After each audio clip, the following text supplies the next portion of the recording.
To the Olympic Games in South Korea, and throughout the day, we're going to be providing you a journey inside the demilitarized zone where communist North Korea faces off with soldiers from the democracy of the United Nations. Our Olympic correspondent Reed Cowan is live from Pyeongchang, South Korea, after crossing over in North Korea under the protection of armed guards from the United Nations. Now, Reed, there's no place on the planet so intense.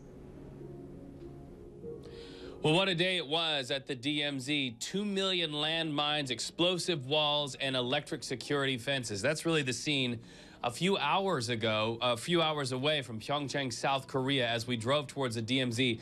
Want to go to some video right now of this really incredible experience that we had. We stood in the very same spot that you might remember back in November. A North Korean soldier defected into the South because of horrible conditions on that side of the line. No access to medical treatment. Doctors later found that he had parasites. Before going in, our crew was fitted with armbands to identify to North Korea and to South Korea and the UN that we were members of the working press. And quite ominous, we actually had to sign papers acknowledging that we were aware of the possibility of injury, death as the result of enemy action. Now, we boarded buses for the first of many times. We were told this very same thing. In fact, listen to the audio of the amount of times that we were told, sometimes with no notice, to just cut off our camera. Please refrain from taking any further photographs. There will be absolutely zero pictures taken of that whatsoever. Does everybody understand me? Please refrain from taking any further photographs.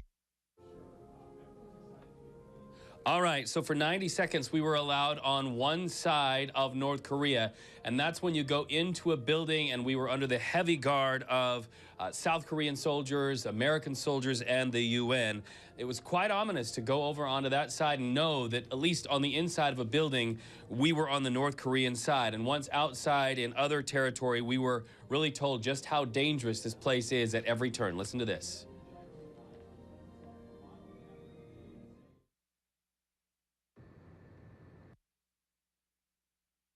Is it safe to assume that there are guns pointed right here where we're standing? We know that there are guns pointed right where we're standing. You are under machine gun fire and very close observation by North Korea.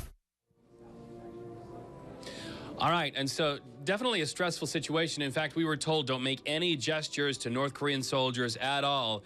On that side of the line, they don't respect it very much at all. In fact, a lot of the UN soldiers told us that oftentimes North Korean soldiers will stand there and they'll make cutting gestures, like they're cutting your throat, they'll hiss, they'll do all kinds of things to try to taunt visitors who are on the South Korean side peering into North Korea.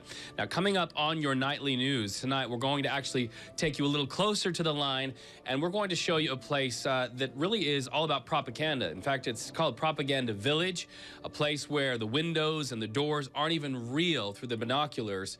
It's all fake, people. It's all fake, and it's a fascinating ride.